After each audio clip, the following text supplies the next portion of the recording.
Chapter 1. The Chase. In the moonlight, she saw the face of a Sandman. His cold eyes, his hard mouth. His finger moved, and she heard the gun explode. The girl's eyes were wild with fear. They shone out of her dirty face. Her knees were covered in blood from the fall.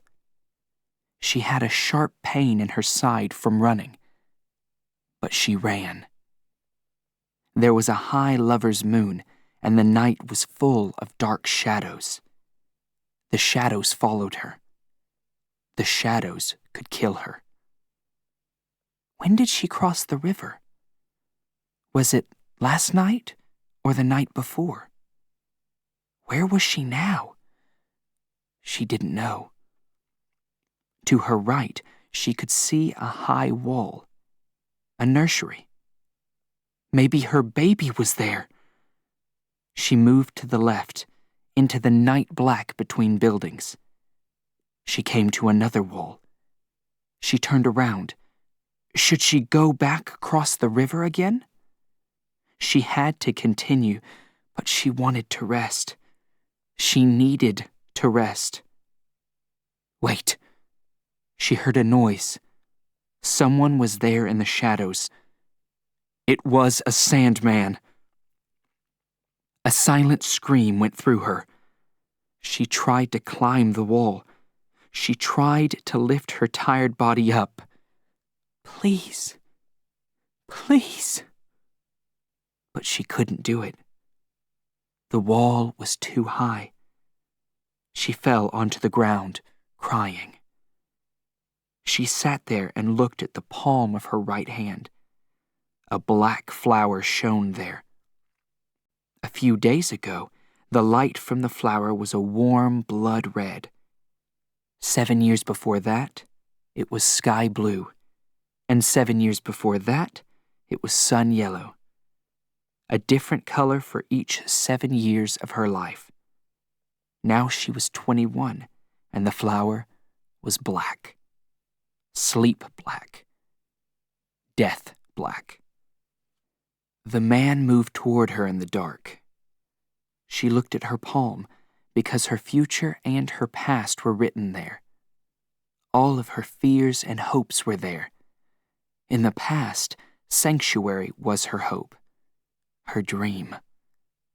She didn't want to die like the others. She didn't want sleep. She wanted to live, but that was impossible. There was no hope now. The man stood over her.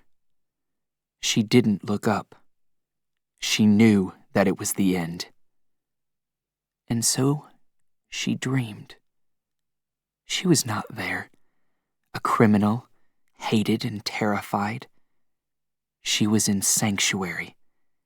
It was a warm summer's afternoon. She was lying in the long grass, looking up at the clear blue sky. She wasn't thinking about time. There was no time in this world, no worry. So why did her hand move to the knife under her clothes? Why did she want to push that knife into her heart? Why? The man pointed a gun at her. The Homer. In the moonlight, she saw the face of the Sandman, his cold eyes, his hard mouth. His finger moved, and she heard the gun explode. That was the last sound that she heard. Then, there was only pain. Terrible, unimaginable pain. It was the end. Chapter 2. Last Day. Doyle threw the terrified girl forward and ran. The tangler net went around the screaming girl and held her tightly. Logan was tired, but the little man didn't stop talking. "You know what it's like," he said. "Nobody does everything that they want to do in their life. All the traveling, all the girls. I'm the same. I'd like to live to 25, 30, but it isn't going to happen. I can accept that. I've lived a good life. I've had good times. I'm not afraid. After I'm gone, nobody will say that Sawyer was afraid."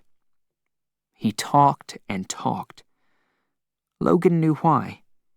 If he talked, he didn't have to think. Logan saw this all the time. Everyone talked a lot on last day. Sawyer looked at his palm. The flower was red, then black, then red again. Logan could see the worry in his eyes. "Do you believe the thinker ever makes mistakes?" Sawyer asked Logan. "It doesn't feel like I'm 21. It really doesn't. I remember the day when I became 14. How long ago was it when my flower changed? I'm sure it wasn't more than 5 years ago." Logan wasn't listening. He was thinking about his 14th birthday. "No," said Sawyer, not waiting for Logan to answer. "I'm sure that the thinker doesn't make mistakes." He was silent for a minute. Then, in a quiet voice, he said, "I guess I'm afraid." "Most people are," said Logan. "Well, maybe I am afraid, but I'm not going to run. No, the thinker is right. We have to keep the number of people down. I won't run." The two men sat quietly while the car traveled through the maze. Finally, Sawyer spoke again. "Do you think the Homa is really so terrible?" "Yes," said Logan. "I believe it is." "People say that it feels your body heat. That's how it finds you. Then it burns you. It completely destroys your body in seconds." Logan didn't speak. Sawyer's face was gray. A muscle moved near his mouth. "God," he said, looking down at the floor. Then the color returned to his face. "Of course, it's necessary. Runners have to be punished. They don't have to run, do they? A sleep shop isn't so bad, is it? I saw one when I was 12, in Paris. It was clean and nice." Logan thought of the sleep shops with their brightly painted rooms and restful music. The assistants wore warm colors and spoke softly. And then, of course, there was the drug, hallucinogen. When people took this, their worries left them. Their faces showed only happiness. They moved slowly, as in a dream. Logan thought of the dark rooms downstairs with metal shelves. On those shelves were hundreds of boxes with the names and numbers of men and women on them. "No," he said, "they're not bad." Sawyer was talking again. "But I could never do what those Sandmen have to do. I'm not saying that runners are right. They're criminals. But how can a Sandman use a Homa on a man? How can he do that?" "I get off here," said Logan. He left the car. Logan didn't live in this area. He had a long walk now, but Sawyer was making him angry. He knew this part of the city. He remembered killing a man here. He put the memory out of his mind and continued walking through the crowds of people. People in a hurry, with empty eyes, going nowhere. A young man was sitting on the ground with a sign around his neck. The sign said, "Run." He was trying to give out pieces of paper, but people only shouted at him, "Dirty runner! Trash! You're sick!" The man sat and smiled. Logan took one of the papers and read it. "Do not accept sleep. Run. Men should live their full lives. Don't accept death at 21. A police paravane landed silently near the man. Logan watched 2 policemen in yellow coats walk toward him. He didn't run. The police took him away, and the paravane lifted into the evening sky. A woman was standing next to Logan. "Thank God for the police," she said. "Those people are crazy. It's terrifying." The sky was dark now, and the evening stars were shining. Logan stopped to watch that evening's Maze news report. A man's face lit up a huge screen on the front of the Maze News building. "Good evening," he said to the crowds. 14 people were killed today during a gypsy gang war in Stafford Heights. Police caught 4 of the gypsies and are looking for the others. They will find them. The man looked very serious and was silent for a minute. Then he continued. The runner, Harry 7, was caught by police earlier today in the Trancas area. He was sent to hell. His friends were invited to say goodbye, but nobody came. What does that show us? It shows us that we are good people, law-loving people. There is no place for runners in our world, and we must... Logan stopped listening and moved away. A girl walked toward him. "You aren't happy," she said, putting her hand on his arm. He moved away from her and continued walking. "I can make you happy," she called after him. Happy. Logan thought about the word. She was right, of course. He was unhappy. Words came into his mind. You can't buy happiness. But, of course, in this world, you could. He turned down a side street and started walking toward Robert. The drug palace in Robert was the city's largest, with the best drugs. The friendly, white-coated assistants knew how to give you a great time. They helped you forget. "LF, please," Logan said. "How much would you like?" asked the assistant, a young man. "The usual," he answered. The man took him to a blue room. It was empty except for a large armchair and a small table. Logan sat in the chair and took the drug. "Have a good lift," the man said as he left. Logan closed his eyes for a minute so the drug could work. When he opened them, the room was filled with a terrible light. It was a bad lift. He was falling from a window. A man caught him. "You were running." "That's okay," said the man. "No, I wasn't. I wasn't running. I fell. I fell from a window," Logan shouted. Suddenly there was fire all around him. He ran through the fire. Voices were everywhere calling, "Black flower! Black flower!" Where was his gun? He needed his gun. The man caught him again. "Running again?" He smiled. But now Logan had the gun. Nothing could hurt him.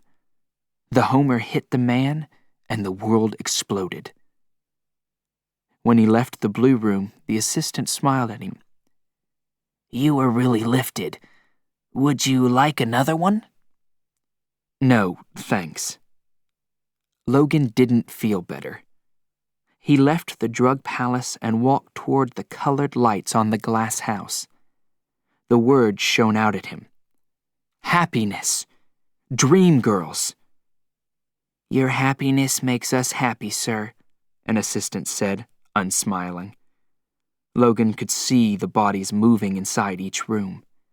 The floors and walls were made of glass. Different rooms lit up at different times to show the enjoyment of the men and women inside them. Logan took a girl into one of the rooms. "Lie down," she said, and came onto the glass bed with him. He felt the eyes all around them, watching them. Hours passed. When morning came, Logan got up silently. He left the girl and went back home, to his room. It was time for work. No time to sleep. His muscles hurt. His eyes were red. He took a shower, but it didn't help. He got dressed, put on his long, black Sandman coat, and left for work. Francis was waiting for him when he arrived. He smiled at Logan. "You look terrible," he said. "Bad night?" Francis never looked bad. No lifts or glass houses for him. Never before a job. Francis was clear-headed and calm. Why couldn't Logan be like that? Very few Sandmen had Francis's skill and intelligence. He wasn't like other men. He had no real friends. No one knew about any lovers. He had a long, thin body and the black eyes of a wild cat. He was a smooth, silent killer. And what does he think of me? Logan often asked himself. He's always smiling and friendly, but judging every move. They walked toward the gunroom together. Logan was nervous. His hands were wet. He needed his gun. He was always fine with a gun in his hand, chasing a runner somewhere in the city. He felt good when he was doing his job. The two men came to a high metal door.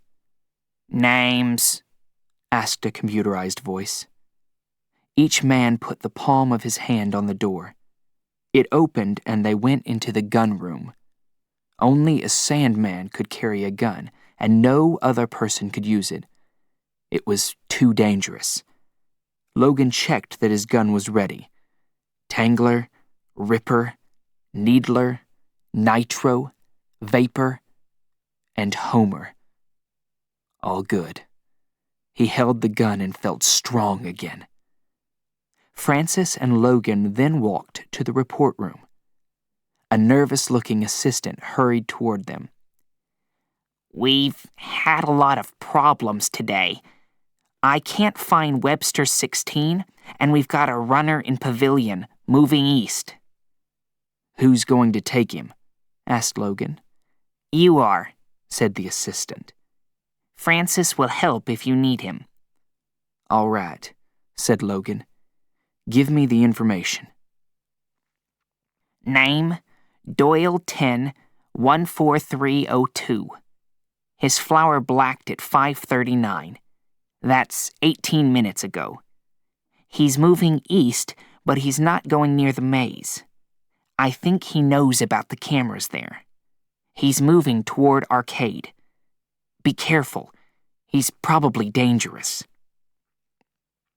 Logan pressed the numbers 10, 14302 into a computer, and the information on Doyle came up on the screen.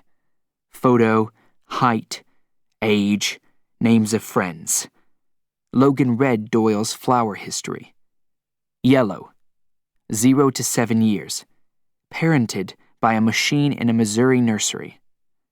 Blue, 7 to 14. The usual. Lived in lots of different states, traveled around Europe. No criminal activities. Red, 14 to 21. Difficult. Problems with police. Attacked a Sandman. 3 girlfriends. One of them tried to help runners. A sister, Jessica 6. No problems with police. Logan studied Doyle's photo. He was a big man, as tall as Logan, dark hair, a strong face. An easy face to remember. Easy to find in a crowd. He took the small black follower from his belt and pressed in Doyle's numbers. Then he returned to Francis. Francis was standing in front of a large screen, watching a moving red light. Doyle. "He's not our usual kind of runner," said Francis. "I've watched him. He knows exactly where he's going. He has information and he's not making any mistakes. Call me if you need help." The chase began. Logan got off the walkway at the main station and saw Doyle getting out of a car. Doyle saw Logan's black coat and ran into the crowds. He was still moving east, toward Arcade. Logan tried to follow him, but Doyle caught another car. Good, thought Logan. He'll run, he'll get tired. He watched him on the follower. The assistant was right. Doyle knew about the cameras in the maze. He was staying above ground and still trying to get to Arcade. Logan showed himself in the crowds. He wanted Doyle to see his black coat. He wanted to scare him. But Doyle knew what he was doing. He continued moving. He stayed in the crowds. The guy's smart, thought Logan. He watched Doyle on his follower. He was very near, coming down in an elevator. Logan moved fast. As the elevator doors opened, Logan lifted his gun. Doyle started to get out and saw him. His face turned white. He couldn't escape the Homer. Logan prepared to shoot and stopped. Why? In that second, Doyle escaped back into the elevator. Down, down. Logan shouted. What happened? Why didn't he shoot Doyle? He watched the red light move south on his follower, then followed the elevator down. When the doors opened, Doyle was holding a young girl in front of him. Logan shot the tangler at Doyle. Doyle threw the terrified girl forward and ran. The tangler net went around the screaming girl and held her tightly. Logan called a police paravane to help her. He then continued after Doyle. There he was, in the crowds again. The Homer couldn't find Doyle in all these people. In a crowd, he had to walk to a runner, press the gun into his stomach, and shoot. But Doyle was too fast. The chase continued. Doyle was moving east again, still trying for Arcade. Logan moved quickly, but Doyle was traveling west now, into Cathedral. This was bad.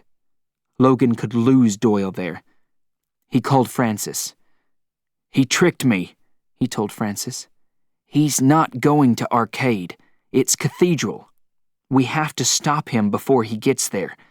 Meet me at the bridge." Cathedral, a dark, ugly part of Los Angeles, full of burned buildings, a place of danger, violence, and sudden death. The home of the Cub Scouts. Logan knew about Cathedral's bloody history. Runners never came out again. The Cubs killed them. When police officers went in there, they, too, were never seen again. Logan found Francis at the bridge. He was hurt. "Doyle hit me from behind," he said. "This guy's dangerous." Logan looked at his follower again. Doyle was very near. Logan looked around and finally saw him. He was running across the bridge, but he kept his head low, protected by the stone side wall. Suddenly, on the other side, there were more shadows moving in the darkness. Cubs! Logan watched them walk toward Doyle. There was something strange about their movements. "They've taken muscle," said Francis. "Where do they get it?" asked Logan. Before the Little War, soldiers took it to make them strong and fast. But they became too violent, so the government stopped the use of the drug. Logan and Francis watched the Cubs move in and attack Doyle. He fell to the ground. The Cubs hit him and kicked him again and again. We'll try gas, said Francis. They shot the cubs with vapors. The gas drove the cubs away from Doyle immediately. He lay on the ground, not moving. I'll go and check him. You watch for the cubs, said Francis. But Francis didn't get far. The cubs came back and started attacking him. Logan shot a nitro into the group and killed 3 of them. He ran to Doyle. The man's face was a bloody mess. He was trying to speak. "Sanctuary," he said. Then his head fell back. He was dead. His hand opened and something fell out. It was a key. Logan quickly put it in his pocket. "Dead?" Francis asked. "Yes," Logan answered. Francis looked down at the bloody body. "He was ours, not theirs," he said angrily. He took out his gun and shot a blister into Doyle's body.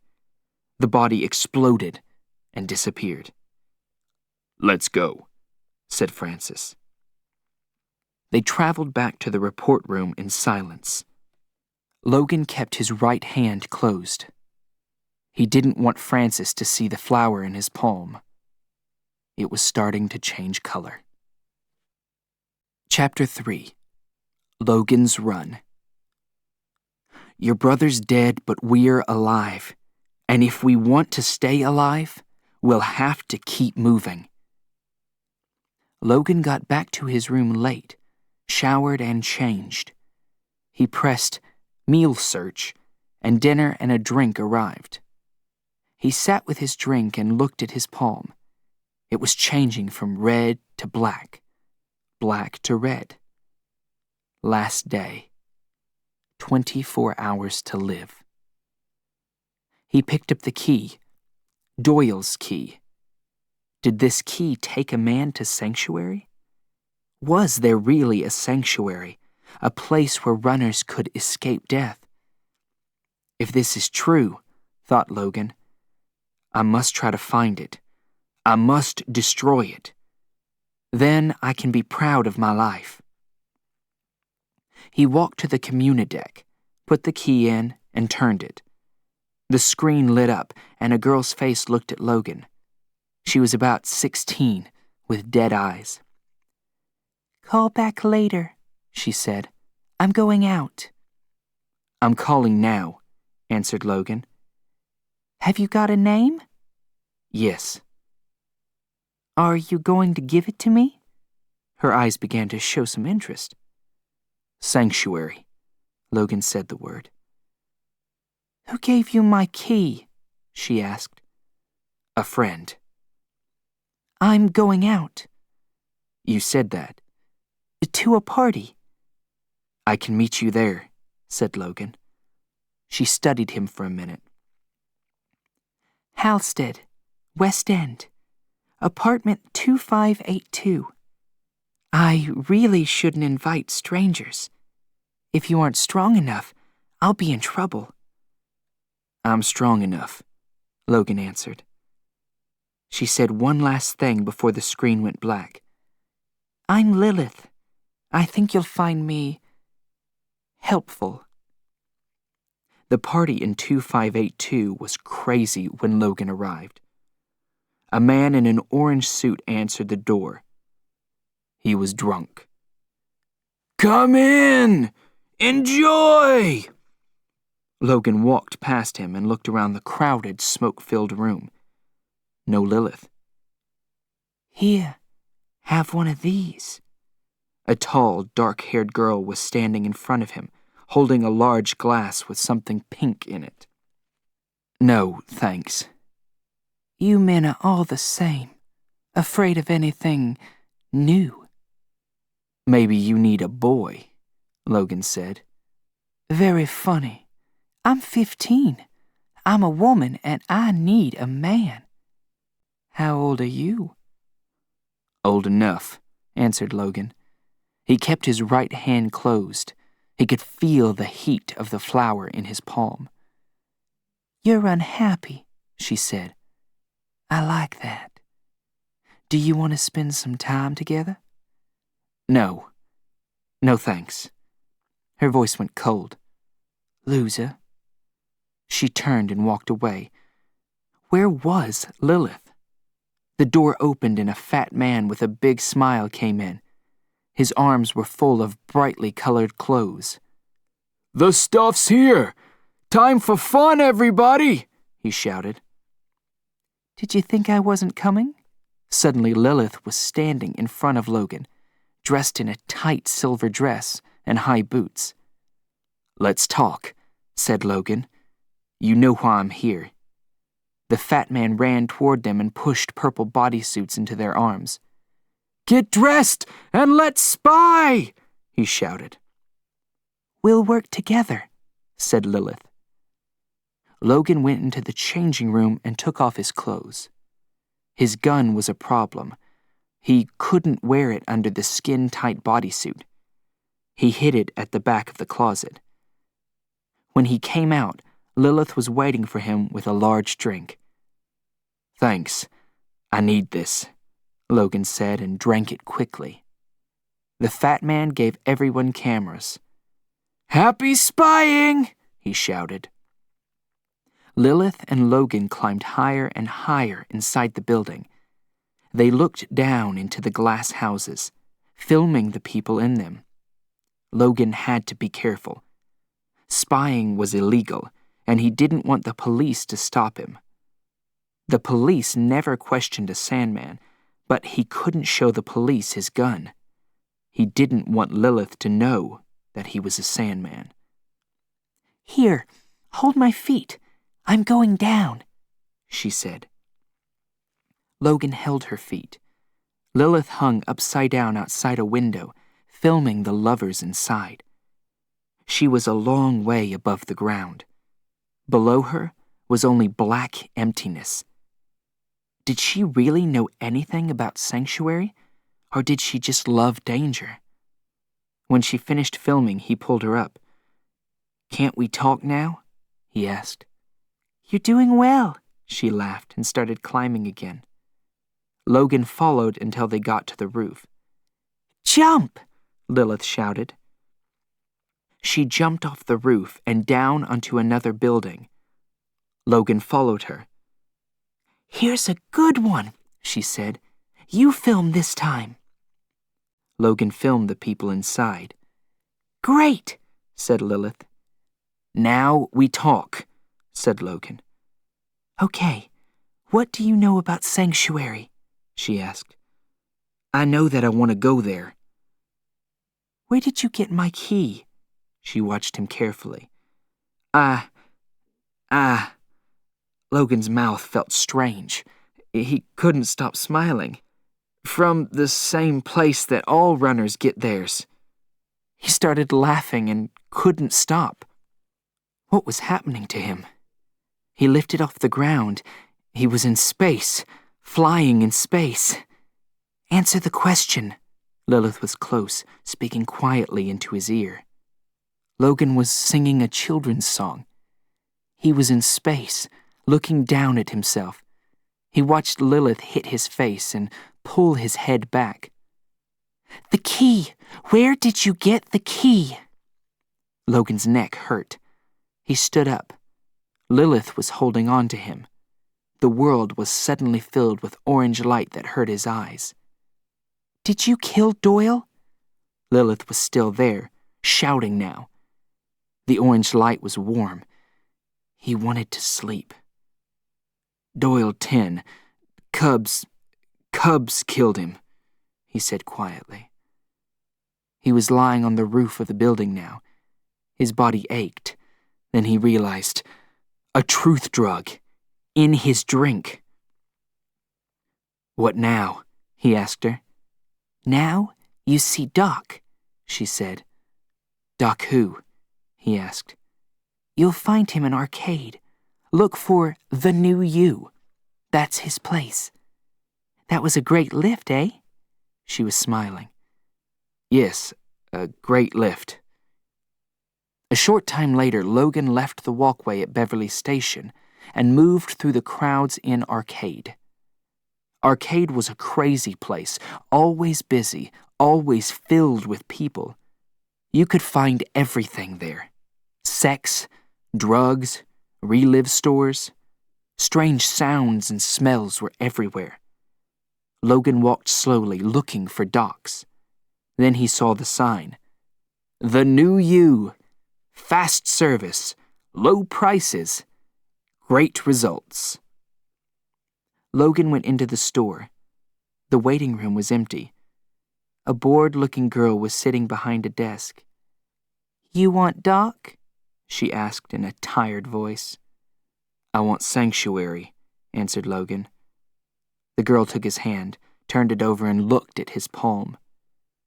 "Follow me," she said, sounding bored. "Follow me for the New You." She took him to a large, white room. In the middle of the room was a metal bed. Hanging above the bed was a huge machine. Table. "There's not a better one between here and Alaska," said a hard voice. Logan turned and saw a 16-year-old boy in a long white doctor's coat. So, this was Doc. "You're a little nervous, aren't you?" Doc laughed. "That's okay. Runners are nervous people. You've come to me early. That's smart. Usually people wait until the Sandman's chasing them. It's so difficult to do good work then. So, what do you want? New face? Body too? What do you think?" "Just the face," Logan answered.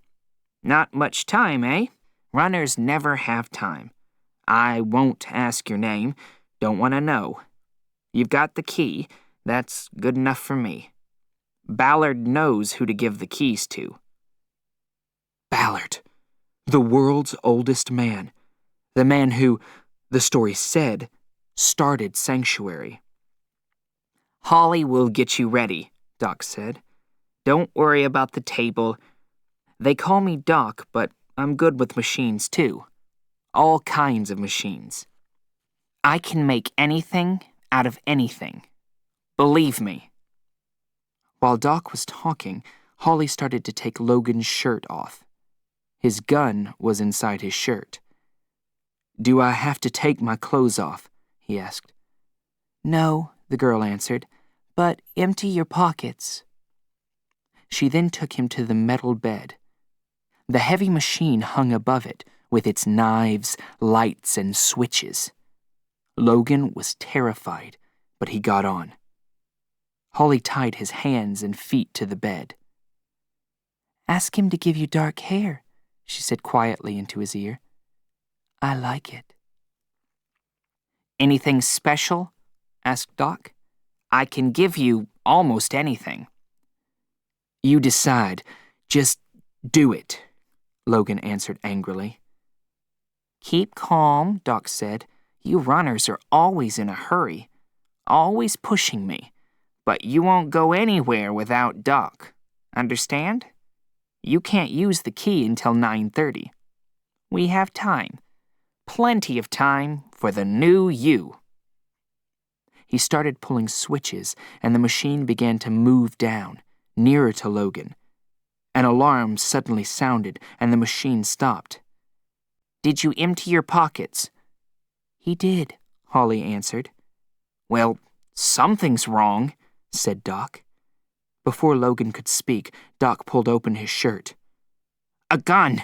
We have a Sandman! Lock the door, Holly!" he shouted. "You've seen my hand," said Logan. "I'm on last day. How can I be a Sandman if I'm running?" "You have a gun," said Doc. "Only Sandmen have guns." "Okay, but I'm not the first Sandman to run," shouted Logan. "Why should I believe you?" answered Doc. "You're going to get more than a new face." He pulled a large red switch, and the table came to life. Sharp knives lowered from the machine. Logan tried to free his hands, but he couldn't. One of the knives caught his knee. Another cut his right shoulder. Down it came again, cutting the tie around Logan's right hand.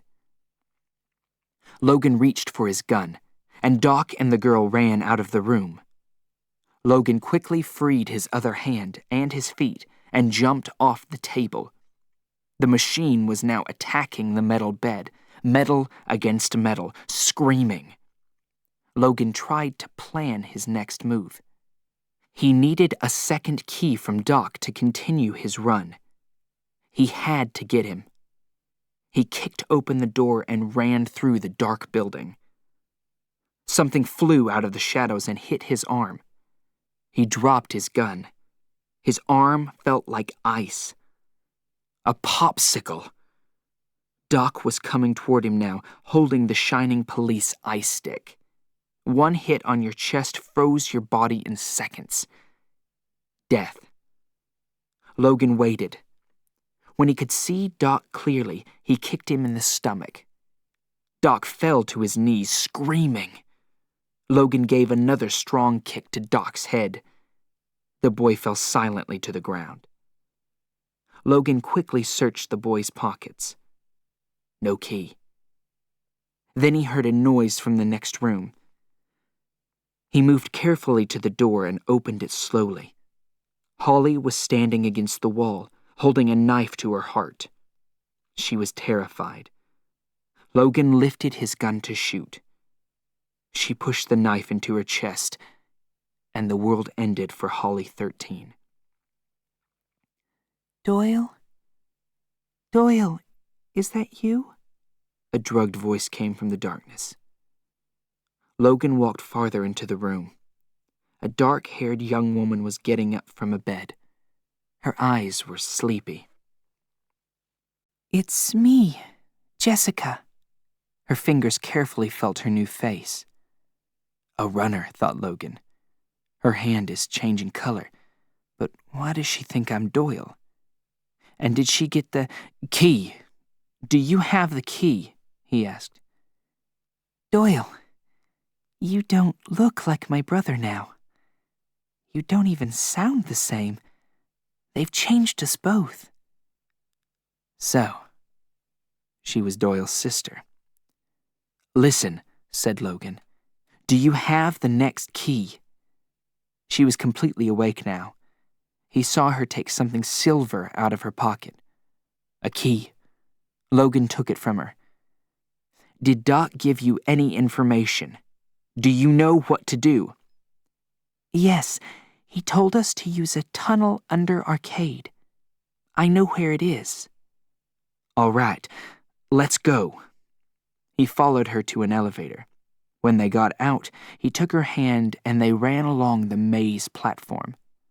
Logan pushed the key into a call box on the platform.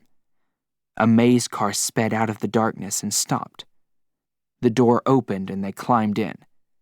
Where to? Asked the car. Sanctuary, said Jessica. The car sped through the maze tunnels. When it stopped, Jessica didn't move. They can change the color of a man's eyes, but they can't change the man inside. You aren't my brother, she said. He's dead, Logan told her. Jessica's face became hard. You killed him. No, but I saw him die. He gave me his key. He wanted me to have it. Jessica started to cry quietly. Logan didn't know what to say. A Sandman doesn't feel sorry. He does what he has to do.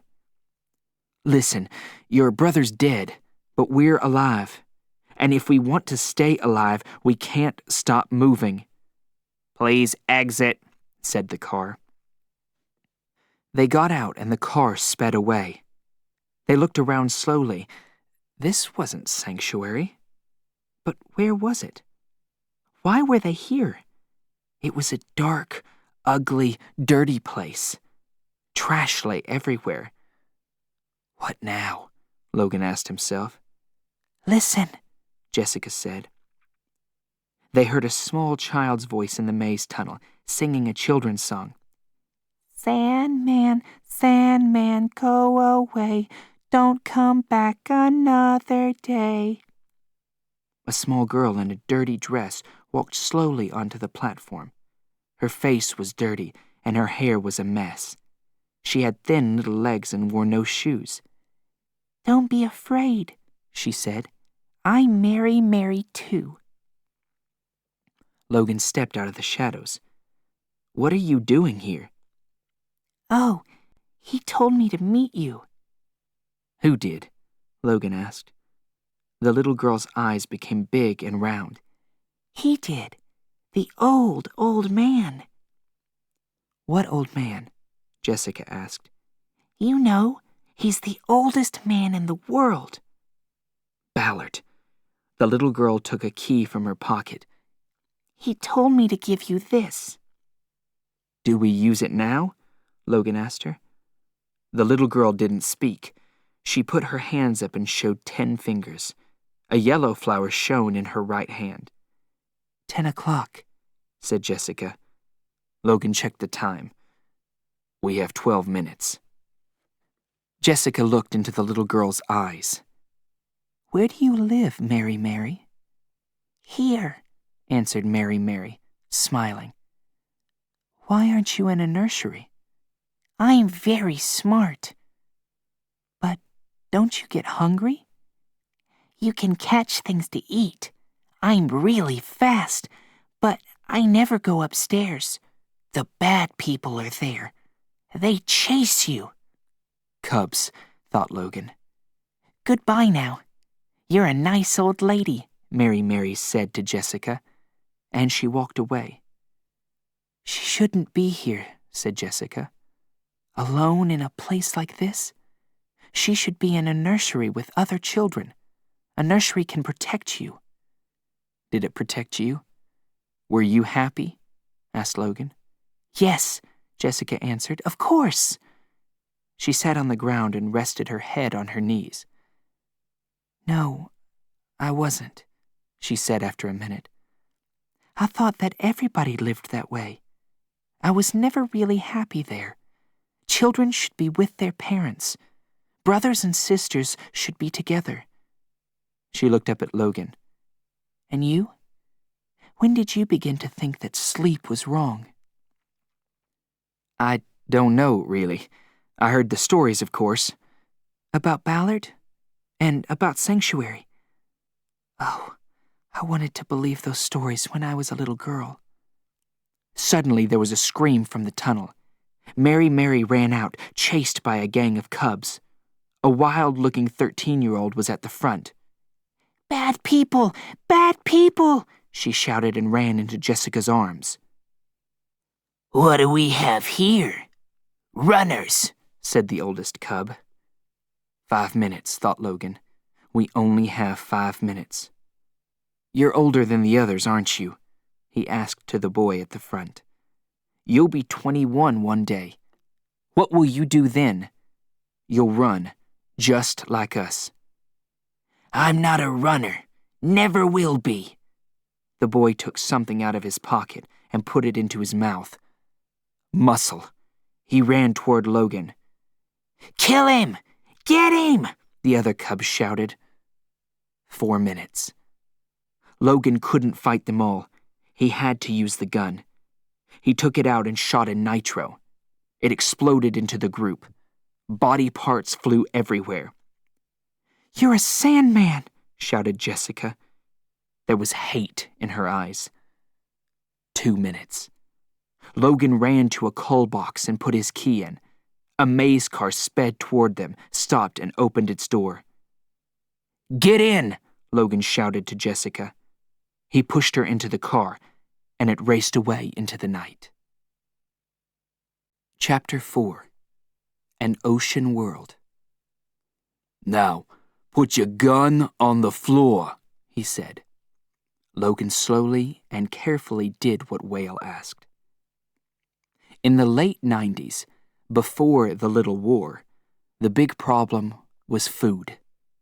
People had too many children. They lived too long. The great green earth could not fill their stomachs, and became tired and dry. Millions suffered and died. So people went into space, but the worlds there were cold, with strange, dangerous gases. Then there were the oceans, beautiful blue water, wild in places, bringing happiness and life. But below this, far below, there was another world, a dark ocean world. This was where people built their new city of steel and glass. They called this new world Molly, the Queen of the Oceans. She covered hundreds of kilometers. She took years to build. She gave work and homes to 20,000 scientists and their families. She gave food and electricity to the world. Until 6:03 p.m. on March 6, 2033. Then a small movement in the earth cracked Molly's steel. Water came through, destroying more than 1,000 buildings in minutes. 14,000 men, women, and children were killed. This was the beginning of Molly's long war with the ocean. The maze car arrived at Molly, and the seats unlocked. "Exit, please." Jessica looked up out of the car with wide eyes. She followed Logan onto Molly's platform without a word. The great Pacific pushed against the plastic glass all around them. The air smelled old. There were strange sounds like small explosions. Why are we here?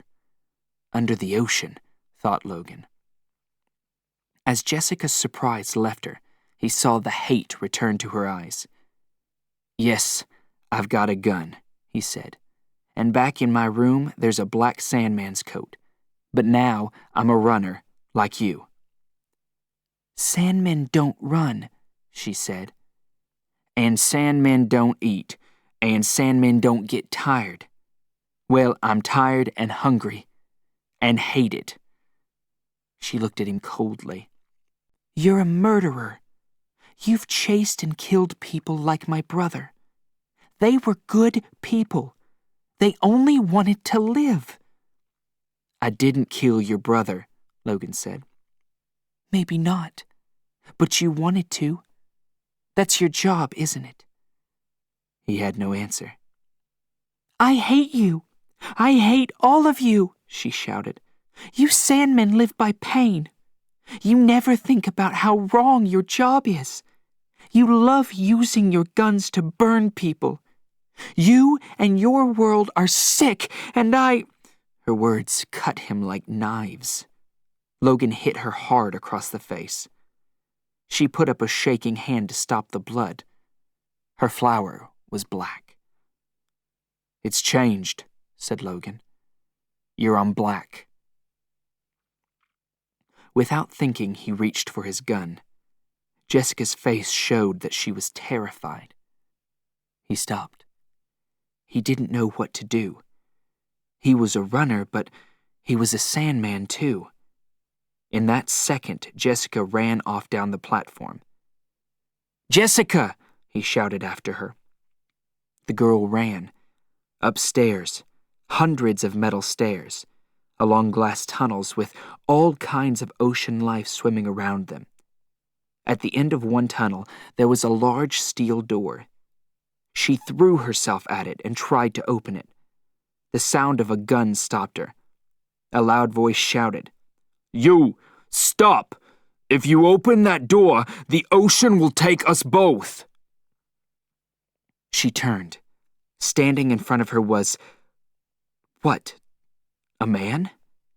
He was huge. His head touched the top of the tunnel. His face was like a moon, with two small eyes pushed into the fat. His mouth was large and blood red, and his body... He stood there holding his gun. This was Whale. "Look behind you!" Jessica pointed down the tunnel. Logan was running toward them. When Whale saw Logan's gun, his face went red with anger. "What's this? I thought that 2 runners were coming. Runners don't chase runners. He's a Sandman, shouted Jessica. Whale stopped to think. There was another small explosion. Another part of Molly was falling into the ocean. I'm a runner, said Logan. I've tried to tell her, but she doesn't believe me. So, why should I? Whale asked. He lifted his hand and opened his thick fingers. Logan could see the black of his flower. Whale pointed his gun at Logan. Now, put your gun on the floor, he said. Logan slowly and carefully did what Whale asked. Okay, now let's take a little tour of Molly, Whale said. He took them back down the tunnel. You drylanders don't know about Molly. She's a real fighter. She's like me. She doesn't die easily. They moved slowly through glass tunnels and along moving walkways. They saw the cracks in the steel, with the water slowly coming in. How much time did Molly have? Whale took them farther and farther down. The water inside was getting deeper. It was halfway up their bodies now. They came to another heavy steel door. Whale slowly pulled it open and pushed Logan into a small, dark room. Molly's sick down here, and fighting hard, he said. This wall's going to break soon. He put his hand against it. You've seen hard times, girl, but I've brought you help. He turned to Logan. If you want to live, you'll help Molly fight. Keep your body against this wall. Give us all some more time. When it goes, you'll go with it. Wait! You're not leaving him here, shouted Jessica. Molly needs him, Whale said. But you're as bad as he is. You're a killer. A man kills to save himself. Whale pushed past her and closed and locked the heavy door. Outside, he gave her a key. Use this at 10:40 for your next car, he said. Hurry now. You know where the platform is. Jessica looked at him white-faced. Molly's calling. I have work to do. He turned, moved back along the tunnel, and disappeared. Logan stood in the wet, dark space. His last hope was gone. He was a dead man. Now he knew how runners felt. He knew their fear. He moved slowly along the walls in the dark and tried to find the door. He couldn't find a way out. Maybe this is my punishment, he thought, for all the pain I've brought. He could feel the Pacific pushing against the wall. Suddenly, the door opened. Jessica! Quick, she said. There isn't much time. They ran. Sanctuary, they said to the maze car. But it didn't take them to Sanctuary. It took them to hell. Chapter 5. Hell. When Logan held Jessica close, he began to feel... What? Was this the beginning of love? Hell. The perfect name for this world. Thousands of kilometers of ice and snow. The coldest place on Earth. Criminals were sent here. There was no need for guards. No one ever walked out of hell. When the maze car arrived at the platform, an alarm sounded. The car immediately filled with gas. Jessica and Logan were drugged into a deep sleep. Logan woke up first and looked slowly around him. Everything was white and so cold. What was this place? Not Sanctuary. The icy wind cut into him. The maze platform was gone. They must find a warm place. He woke Jessica up and put his arms around her. The wind was growing stronger, an ice storm.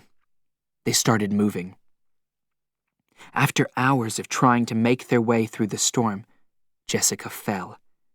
Logan shouted at her, but her eyes were closed. She didn't move. She should open her eyes. If she doesn't open her eyes, she'll die. But maybe, just for a minute, I'll close my eyes. Yes, rest. Just for a minute. Logan closed his eyes too, and slept. When he woke up, they were out of the storm, in a huge ice palace. It was beautiful. All around them were beautiful shapes of animals and birds cut from ice. It was warmer in here. Some kind of fish oil was burning. Jessica opened her eyes. She sat up in surprise as she looked around. "Wonderful, isn't it?" said a voice.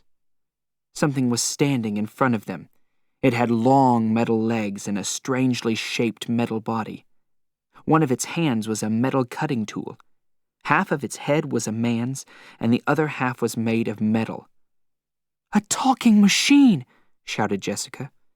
"No, my dear, you're wrong. Not a machine, not a man either. I am the best of both. Perfect science. I am Box. I have the heart of a man and the skill of the greatest of machines. No man can produce the things that you see here. Don't you agree?" So this was Box. Logan knew the stories about him. A crazy half-man, half-machine. He never slept. He was never cold or hungry. He lived alone in this world of ice and storms. He had no need of others. "Can you help us?" asked Logan. "We need food." "Ah, you people, is that all you think about? Your stomachs?" "Yes, we're people and we're hungry," said Logan. "I don't need food," said Box. "Art is my food. Art is the only thing I need." Jessica looked around the shining world again. "It is beautiful," she said. "Wait until the storm winds come," said Box excitedly. "Then my palace is filled with beautiful music. My art comes to life. You should see it. But men don't understand this. They chase me. They only want my metal. They want my legs for knives, forks, and spoons. What use are forks and spoons here? No man can exist here. I've watched them die. So many of them. But now, here are two fresh ones. Very nice ones, too. I will make you into art." "If we do this for you, will you give us food?" asked Logan. "I have no food," said Box. "Then why should we do it?" asked Logan. "Because my world will exist for thousands and thousands of years. It will still be here when your world has disappeared, and now you will be a part of it. Two beautiful lovers formed in ice who will never die." "We only need two things," said Logan. "Food and a way out of here. You have no food, and there is no way out of here, so no." "Ah, but there is a way out," said Box. "Then why are you still here?" asked Logan. "Leave my world?" asked Box. "This beautiful place? This silence? For what? Your wars? Your dirty, crowded cities? Your sickness?" Box closed his eyes. "There is a great mind of steel that is the government of the maze, and I am its brother. I know its ways. I can leave hell." "Are you talking about the thinker?" asked Logan in surprise.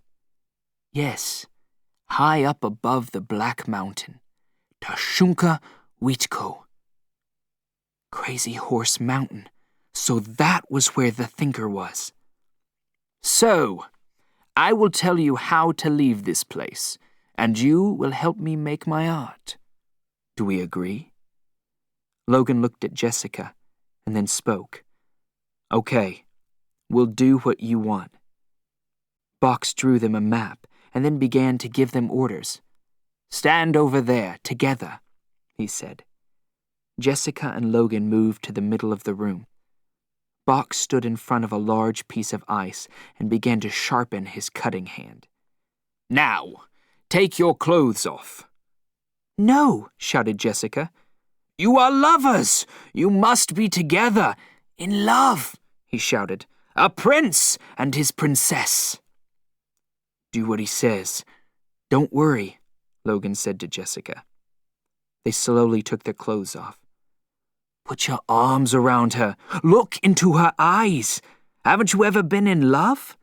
"Do I have to tell you everything?" shouted Box. When Logan held Jessica close, he began to feel... What? Was this the beginning of love? Her sweetness, her warmth. He felt a great sadness. She looked into his eyes. Was she feeling the same? Suddenly all the pain, the fear, disappeared. The maze, the thinker, sanctuary, all forgotten.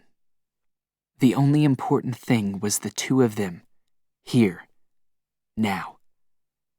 "Finished! Look, you're beautiful," Box shouted happily. Logan sadly took his arms from Jessica, and they turned to look at themselves. Yes, they were beautiful. But there was no time to think about love or art. They had to get out of there. Logan started to put on his boots, but then something hit him on the back of his head, and everything went black. When he woke up, Box was speaking. "And death is also art. You will die beautifully, my dear. Slowly." Logan felt a sharp pain in his head as he turned toward the voice. Then he saw Jessica. She was swimming, terrified, in a clear pool of water with very high sides. There was no way that she could climb out. Box was moving a small, oil-burning stove away from the pool. "It's surprising how slowly water freezes, even here," said Box. "But don't worry, my dear. When the water freezes, you won't feel much pain. You'll slowly go to sleep. Woman in ice, beautiful in death as you are in life." He didn't see Logan beginning to move. Logan reached into his shirt, pulled out a pack of muscle, and took it. He felt the heat passing through his body. He jumped up and ran to the pool. "Logan!" Jessica shouted. He reached down into the pool, caught Jessica's hand, and pulled her up. "Run!" he shouted. "Ah!" Box was running towards Logan. His cutting arm was sweeping from side to side, ready to cut Logan in two. Logan got out of the way in time, but Box couldn't stop his arm. It hit a huge ice plate that held up the roof. The arm cut through the plate, and the roof began to fall. Logan ran. Box's arm was still caught in the plate, so he couldn't move. His ice world came crashing down on him. Logan heard Box's last cries as he ran. Logan and Jessica tried to find the way out, but the map was a lie.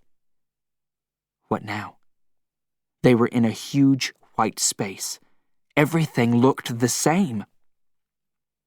They kept trying, moving to the left, then to the right. Ah! Suddenly, they were out and standing on the maze platform again. Logan quickly called for a car, found his gun, and checked it. The nitro was finished, but the Tangler, Ripper, Needler, Vapor, and Homer were still working. "Where to now?" asked Jessica. "To Crazy Horse Mountain," he said. "If we want to find Ballard and Sanctuary, we have to go to the Thinker." Chapter 6. Crazy Horse Mountain. Suddenly, they heard a loud alarm.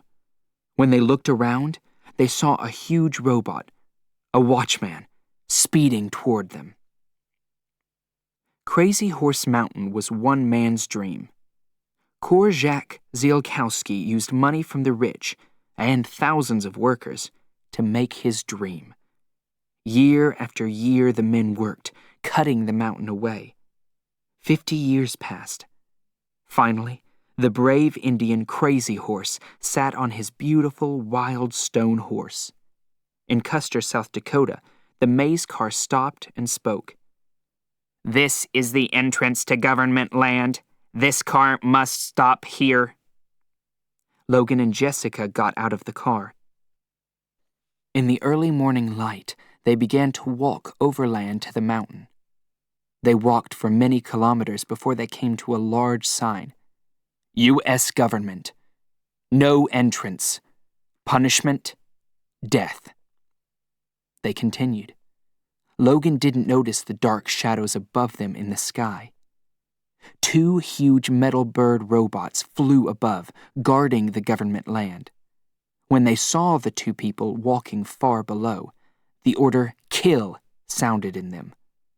They flew down toward Jessica and Logan. "Be careful!" Jessica screamed at Logan. "Kill!" One of the birds attacked Logan. He fell to the ground and his gun flew out of his hand. "Kill!" The bird was back. He attacked Logan again. Logan cried out in pain, but moved toward his gun. There!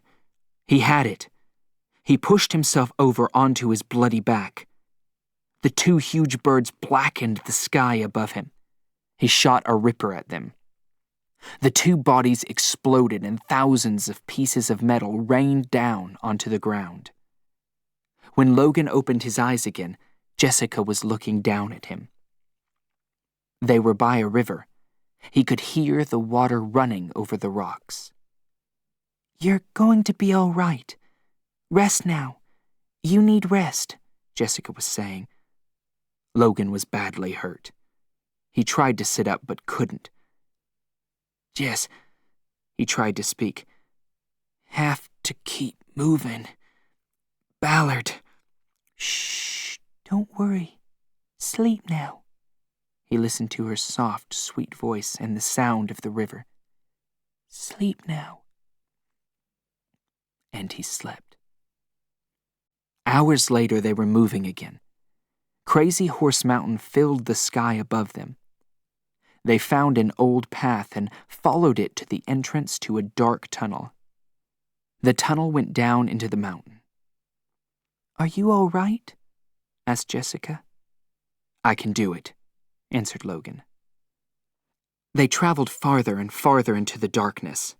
They finally came to a wider part of the tunnel, and there in front of them was a huge computer. The Thinker. Different colored light shone as it did its work. This machine, this huge electronic mind, sent information all around the world. It organized. It brought calm. It was the final result of years of scientific work at colleges in the 1960s. They stood in silence, looking at it. Jessica was the first to speak. "I don't believe this," she said. "I can't believe that we've really found it." "I know," answered Logan, "but we have to continue." They went farther along the tunnel and came to a sign. Cathedral, JCV 498833, Los Angeles, California. They continued along the tunnel. Suddenly, they heard a loud alarm and looked around. They saw a huge robot, a watchman, speeding toward them. Logan took Jessica's hand, and they ran. The alarm got louder. They came to another sign, and suddenly the watchman stopped. It seemed to wait. Molly, FJK 1704, Pacific Ocean. The watchman didn't move. Why wasn't it moving? "Of course! Molly," said Logan. "This is a dead area. For the watchman, it doesn't exist. Molly and Cathedral are both dead, unvisited areas on the sanctuary line. The next dead area must be our next stop. Let's go." They ran. The watchman immediately started racing along a different tunnel. It came out just behind them, and then it stopped again. Washington, D.C., LLI 5644, District of Columbia. "Washington, D.C. Of course! Ballard must be there," said Logan. But That thing won't let us out, said Jessica. There must be another way, said Logan. He saw a small opening. He could see small stone stairs inside going up. Over there, he said. He took off one of his shoes and threw it down the tunnel. A light came on in the robot, and it raced after the shoe. The sound of its alarm filled the tunnel. "Run!" shouted Logan. He and Jessica ran toward the small opening. They just got inside before the robot crashed to a stop outside. Can it get us? Jessica asked. She was terrified. Not here. The stairs are dead too. Where are we going? Where the stairs take us. Up. They climbed higher and higher. The space was tight and it got darker. Logan was tired and still in pain. Suddenly, he stopped. Someone was coming down the stairs. Logan hid close to the wall and looked up. As the person came closer, Logan could see a man. It wasn't Ballard. It was Francis. Logan took out his gun. "Okay, Jessica," he said quietly. "You hate killing, but this man is a Sandman, and we're runners. Do you want us to kill him, or him to kill us?" Jessica didn't answer. Where was she? Then he heard her. "Over here," she called. She took him up through a narrower tunnel. It was completely black. They had to feel their way. It was difficult to move in this small space. There was almost no air. As they went higher, the walls became wet. They were near water. They continued climbing. They heard small animals moving in the dark. After some time, they came to an open area. By the light on his gun, Logan saw a small pool of water with fish swimming in it. He reached into the pool and brought out a small fish. "Oh, God!" Jessica shouted. "Where are its eyes?" Logan caught 3 more. In the complete darkness, none of them had eyes. Something ran across Jessica's foot and she screamed. Suddenly, they heard noises all around them. Logan shone the light around. More animals were running along the ground and up the walls. "I can't continue. We're going to die," cried Jessica. Logan pushed Jessica out of the space and back into the small tunnels. They continued, up and up. There were cuts on their bodies from pushing through the small spaces. They came to a wider space with another pool of water. Jessica fell against the wall. She had to rest. Logan put his hand in again to catch a fish. "Eyes! This one has eyes!" Logan shouted. "Let's go into the water." They jumped into the water and began to swim up the stream. Finally, they could see light at the top of the tunnel. It filled the tunnel as they got to the opening. And then, they were out, in the bright sunlight and fresh, clean air.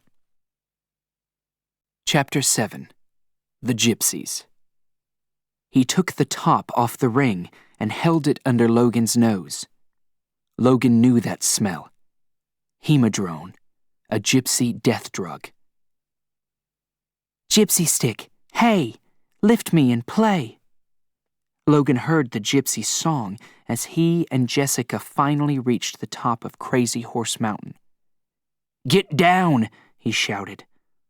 He waved his hand and Jessica hid in the tall grass.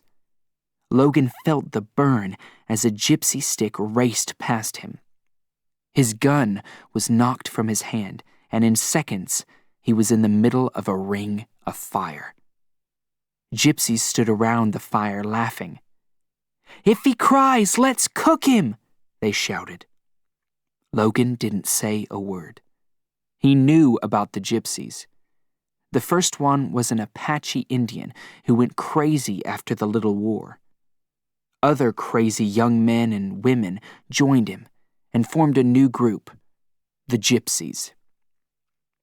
The Gypsies lived away from the cities, high in the mountains. They made their own rules. They were beautiful, wild young people who lived only for fun. There was no fear of death in the gypsy world.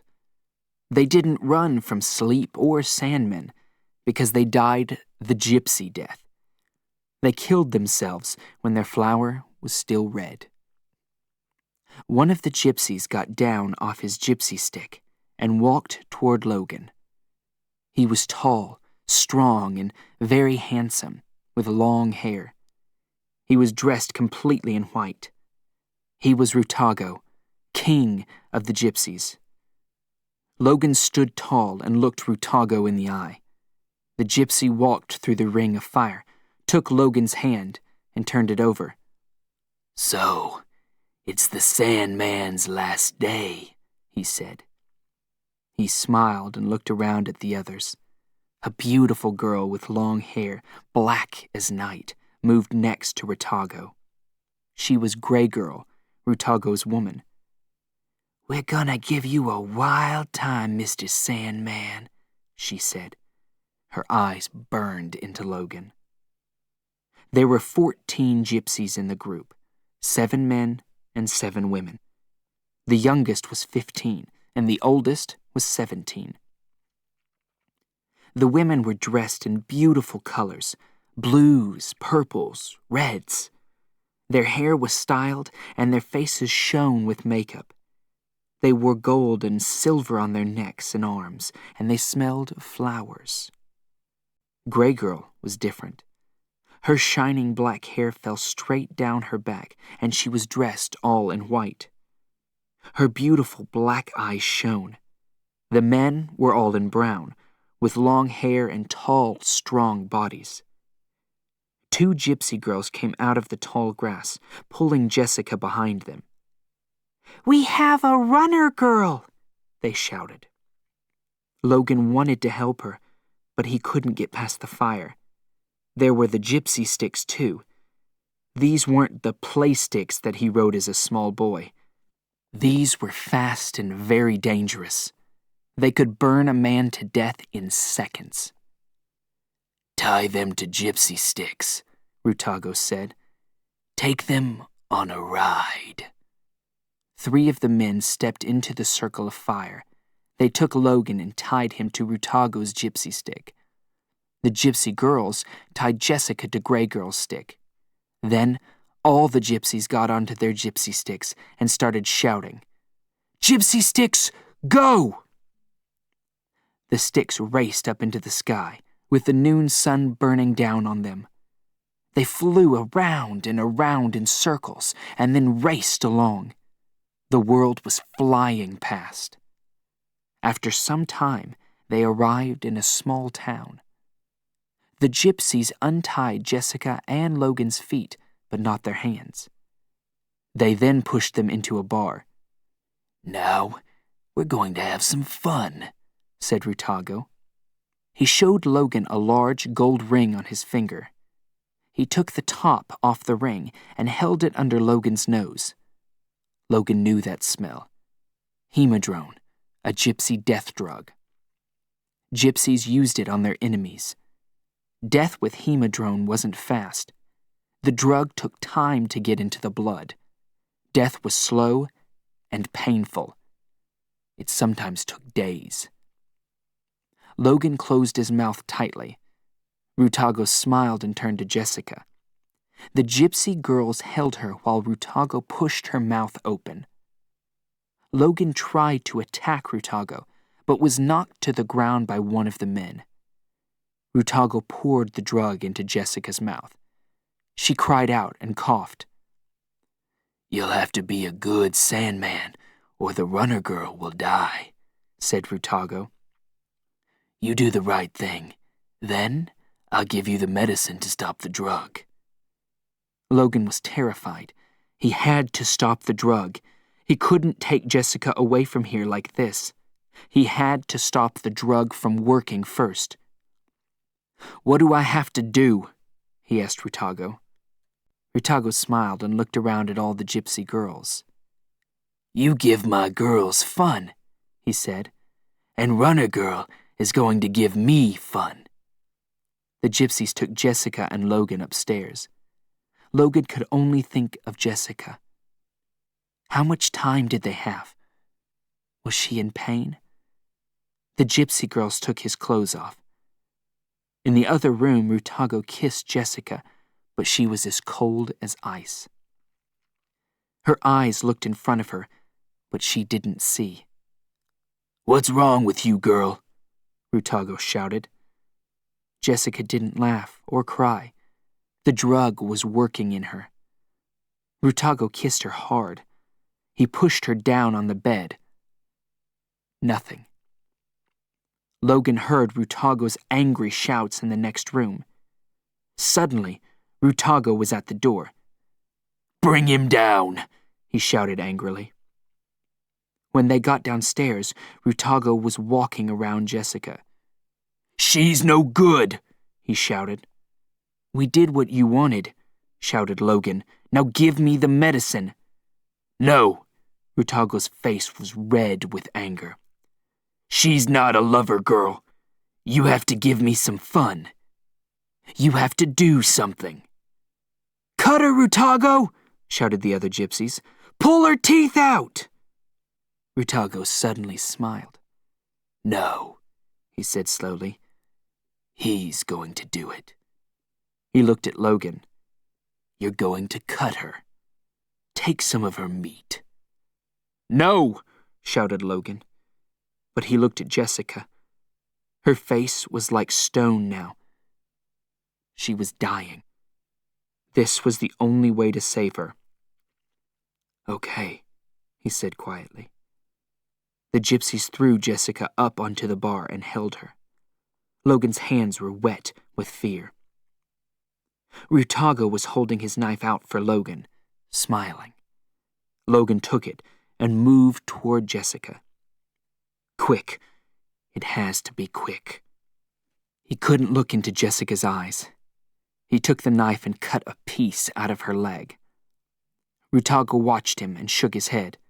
"No good," he said. "I don't give medicine for a bad job." Logan suddenly caught Grey Girl and held her by the neck.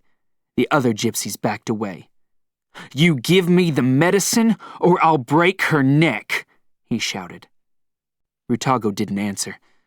Logan took hold of Grey Girl's hair and pulled her head back hard.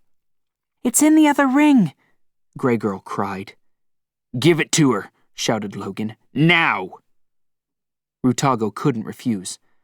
He poured the medicine from his second ring into a glass of water and walked over to Jessica. He turned to look at Logan and Grey Girl. Then, he lifted Jessica's head and poured it into her mouth. As Jessica began to wake from the drug, she felt the terrible pain in her leg. "Move! Now!" Logan shouted to Jessica. "Get on a stick and go!" He held Grey Girl while Jessica walked slowly to the door. The gypsy stood and watched. Logan waited to give Jessica a good start. He then backed slowly out of the bar, holding Grey Girl. When he was all the way outside, he jumped onto a gypsy stick. Up it flew, strong and fast. He was scared. At the same time, he felt the excitement of riding this wonderful thing. He raced through the sky like a bird. The gypsies followed, 6 of them, right behind him. He flew to the right, then down. They still followed. Suddenly, Rutago was there, coming for him. Logan got ready to fight. But no, Rutago raced past, toward Jessica. He crashed into her side, and Jessica's gypsy stick went down. She was crashing. No! She was up flying again. But there was something wrong with her gypsy stick. It wasn't flying straight. Rutago was getting ready to attack again. Logan had to stop him. He had to kill him. He flew down, faster and faster, into Rutago's back. He hit Rutago and took his head straight off. The crash threw Logan off his stick, and he fell through the sky into the river below. As he went into the water, he saw Jessica's broken gypsy stick falling. Chapter 8. From the nursery into war. When they got out of the station, there were soldiers everywhere. Robot soldiers. They were in the middle of a war. Jessica lay in the hot sun next to her crashed gypsy stick. One side of her face was bloody from the crash, and her eyes were closed. She didn't see the 14 bright eyes that were looking down at her. She didn't hear the soft sounds of their voices. "Oh, pretty," said the little voices. 7 small children stood around her. "What's this? Is it a person? So big. Person tired," they said. They felt her hair, her soft face. Then they pulled her slowly toward the nursery, their home. They placed her in a small bed. The bed felt her pain and put syntheskin on her face and leg. The cuts disappeared in seconds, and Jessica slept well. The children stayed with her for hours, watching. Dakota State Nursery, Area K. Logan stood under the sign and looked through a space in the wall. He could see Jessica's crashed gypsy stick in the nursery playground. She must be in there, but he had to be careful. Robot moms guarded the nurseries. They sounded the alarm if they saw runners. He walked along the wall until he found a tall tree. He climbed it and dropped down into the playground. He had to be careful not to touch the wall. Electricity ran through it. He crossed the playground. Lights shone from the windows on the first floor of the building, but the second floor was dark. He climbed up to the second floor and tried all the windows. He found an unlocked one, pushed it open, climbed in, and dropped to the floor. He was in a small room with boxes in it. He opened the door and looked out. No one was around, and it was quiet. He walked toward a playroom and opened the door. The toys weren't moving or talking. The children must be in bed. The next room, a birth room, was also quiet. His life began in a nursery like this, and now he was standing in this place at the end of his life. He didn't have time to feel sad. There was no time to feel anything. He had to find Jessica. He left the room and continued through the building. Suddenly, he heard a noise. He knew that noise. A robot mom was coming. He ran into the next room and quietly closed the door. It was dark inside. "Come now, my love," a soft voice said. "Come, my baby." "But I can't," Logan said. He tried to escape, but the room held him tightly. "I can't stay here. I have to find—" "Don't cry, my child. Sleep now," said the love room softly. Logan suddenly needed his mother badly. He was so tired. So tired. "Mama loves you." "But I have to. Sleep." Sleep." Logan fell into a deep sleep. In bedroom L16, during her hourly tour of the nursery, Robot Mom K110 discovered a young woman asleep in one of the beds. She calmly left the room and switched on the alarm. The sound woke Jessica up. Doors and windows started shutting everywhere. A computerized voice shouted, "Runner! Protect! Defend! Kill!" Jessica jumped up and ran outside the room. "Jessica!" Logan was suddenly there. "Run!" They raced out of a side door just before it crashed shut, and across the playground toward the main gate. It was closed.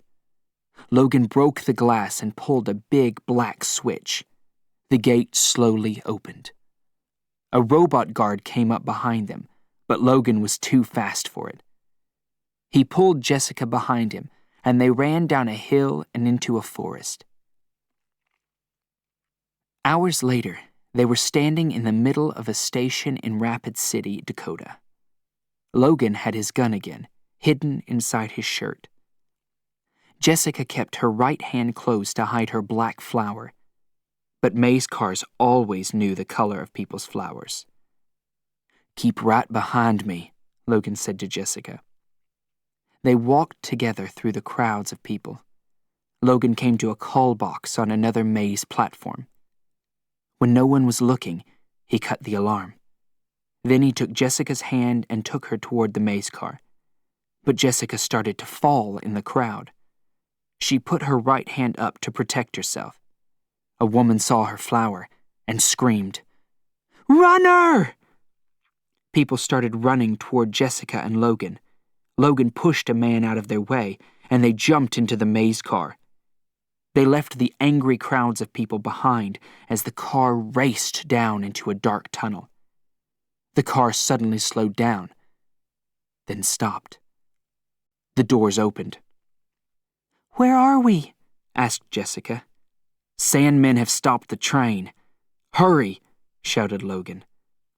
When they got out of the station, there were soldiers everywhere. Robot soldiers. Some were riding robot horses. They were in the middle of a war.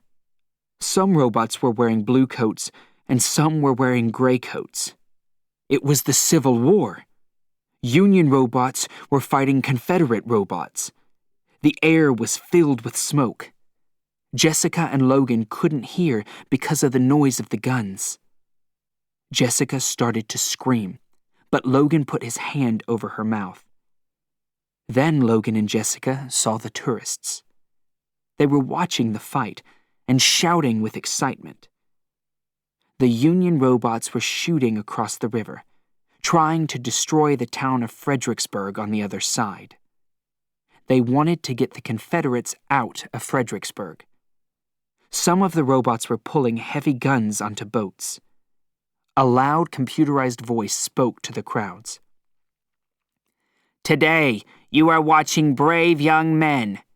They are dying for their country, to save it. Watch this fight as it happened 254 years ago. And remember, there were no runners at Fredericksburg." Logan and Jessica moved through the fighting. They didn't have to worry about the robot soldiers. The robots' computers were only prepared for the fight. They found 2 of them, unmoving, in a tent. Logan took the robots' coats from them and threw one at Jessica. "Put this on," he said. "We have to get to Marier's Heights, on the other side of the river. There's a maze tunnel there. I know it really well. I played there when I was a boy." Then they took the robots' guns and climbed into one of the boats. "Follow me, men!" the Union officer shouted when the boat got to the other side of the river. "Let's show them!" On both sides of the river, the excited crowds watched. They were shouting and waving their arms. But wait, was that a black coat in the crowds? Francis. How did he find them? "We have to lose him," said Logan. "We'll have to go through the middle of the fighting. He won't see us if we move with the Union men." The Union soldiers started moving up the hill, but the Confederate officer and his soldiers were waiting for them at the top. The Union officer was taking his men to their death. Silence. Then the guns started. The noise was terrifying. There were explosions and fires all around them. "Don't stop now!" shouted a Union robot from his horse. The scream of metal flew through the air, and he was cut in half. Logan couldn't see anything through the smoke. He couldn't hear. He was suddenly pushed onto the ground. "Jessica! Jessica!" He couldn't hear himself. Could Jessica hear him? He continued moving up the hill, along the ground, until he came to a wall. He climbed over it and rested for a minute on the other side. He then took off his Union jacket and threw it away. He looked over the wall and finally saw Jessica below. She was trying to move, but the soldiers were running away from the fighting now. They were pushing her back down the hill. There were too many of them, all pushing, farther and farther back down the hill, toward the crowd of tourists, toward Francis. Chapter 9. Logan's Past Lives.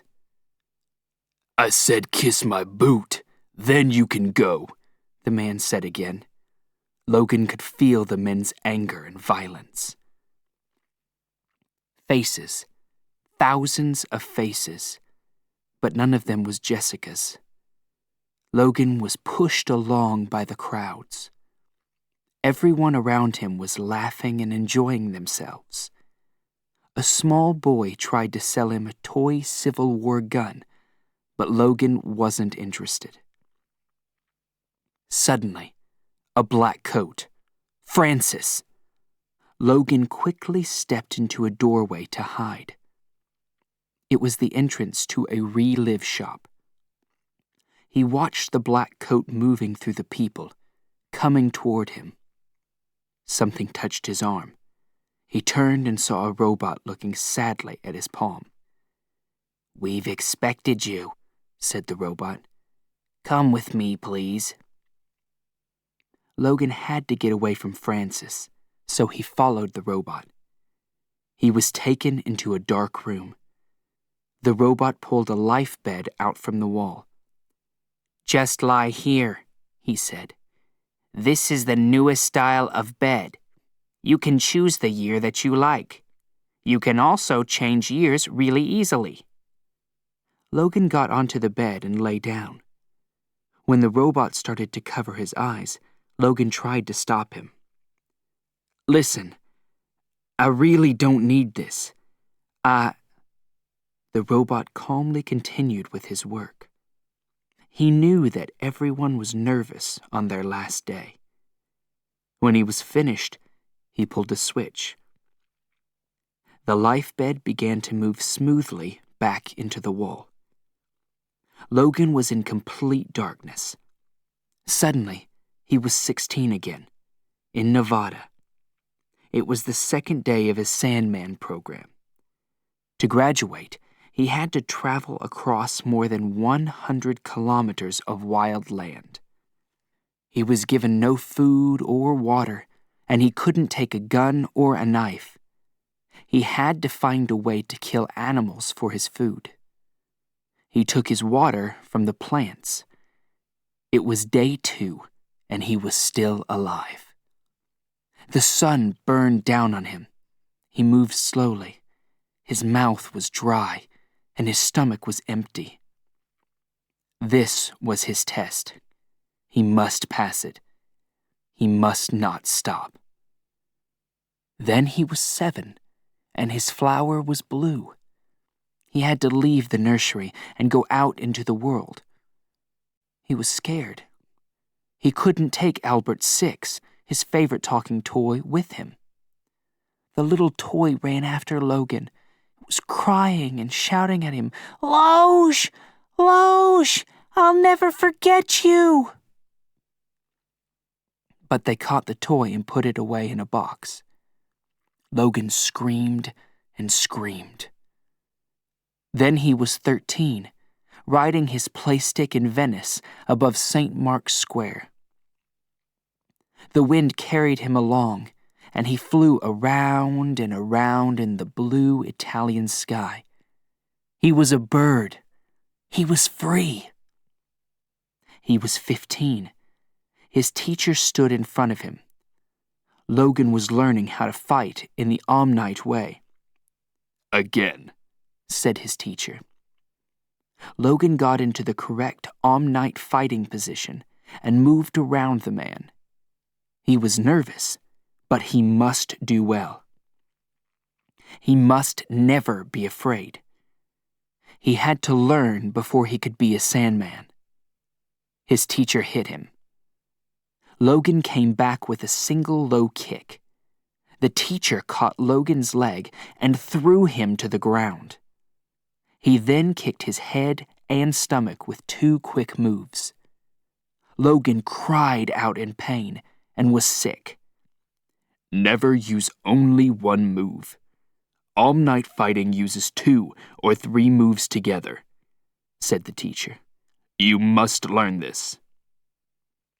Logan slowly got up from the floor and started to move around his teacher again. Before he knew it, he was on the floor again.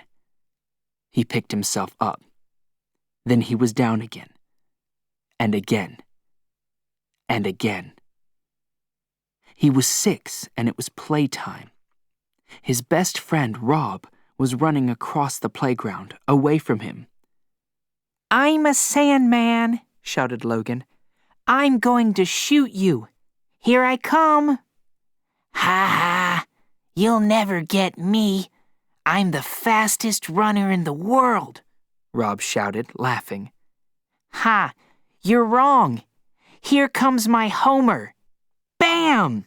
shouted Logan. Yeah! Rob didn't fall. He was running. Ha ha! Missed me! He shouted. "Did not," shouted Logan. Did not. A Homer never misses. You're dead. A Homer never misses. A Homer never misses. A Homer never... He was 9. He was on his way to meet his friend, Jack. Some men stopped him. Kiss my boot, said the largest man. The 4 men stood around him, waiting. Logan shook his head. The big man hit him hard on the side of his face. Do it, he said. Logan tried to back away, but they pushed him down. I said kiss my boot. Then you can go, the man said again. Logan could feel the men's anger and violence. He kissed the man's boot. Ah, this one's no fun. He can't even defend himself. Let's get somebody who has some fight in him. They left him lying there and walked away. They were laughing. I'm not going to cry, Logan told himself as his eyes grew wet. Then he was won. His stomach was full. He was warm, clean, happy. I must wake up. Must find Jessica. Must get up. Logan moved in his dark metal space. The relive wall made soft sounds as the electronic messages moved through it. He was 19 and a Sandman. He and some other Sandmen were on a weekend break in Alaska. They were in a nightclub. He felt proud in his black coat, with a beautiful girl by his side and the other Sandmen around him. Good music, good times. Perfect. He was 14 and his hand was suddenly red. Now he had to be an adult. Yesterday he was free and everything was easy for him. But now he had to work. But that was okay. He knew what he wanted to do. Now he could be what he wanted to be. He was 20 and chasing a runner. The girl was smart. She crossed the river to lose him, but now she was caught. There was a high wall stopping her. Logan walked toward her. She was trying to climb the wall, but she couldn't. She fell to the ground. He took out his gun and shot her with a Homer. Then he stood there. He felt sick and empty. Why did she fight against sleep? And then he was 21. Suddenly 21. His palm flower was changing from red to black. He was with Lilith, hanging from a tall building. He was running after Doc, fighting cubs in Cathedral. He was in Molly, with Whale's gun pointed at him. He was in hell, hearing Jessica's screams. Box was laughing. He was on the steps in Crazy Horse Mountain. The watchman was waiting, and Francis was coming after them. He was watching Jessica's terrified eyes as Rutago poured Hemodrome into her mouth. He was listening to his mother's voice in the love room. He was watching Jessica moving up the hill with the soldiers. And then Jessica was gone. Francis was outside, and the robot said, "Come with me," and, "Awake!" The life bed moved slowly out of the wall and opened. Logan sat up and uncovered his eyes. He got off the bed quietly so the robot didn't hear him. Then he went to the front door and looked out. Francis wasn't outside. He moved out into the crowds again. A police paravane was parked near him. Logan showed the policeman his right palm. "Can you help me?" he asked. "I'm happy to help a man on his last day," answered the policeman. "I don't have much time," said Logan. "A police paravane will be fast. Can I ride with you?" "Of course," answered the policeman, smiling. "Where to?" "Not far," said Logan. "I'm meeting someone on the other side of the fight. Over there." "Get in," said the policeman. The paravane went up through the smoke and noise and moved silently through the sky. "Great, isn't it?" said the policeman. "I come to Fredericksburg every year. I feel proud when I think of all those brave soldiers." There was sadness in his voice. They had something to fight for. They had a future. And what do we have? Sleep. You now. And my time will come soon. Before, I thought that there was something after sleep. But now, I don't know. Down there, Logan said, on the other side of those trees. The paravane landed softly. "Thanks," said Logan as he got out. "Happy to help," said the policeman.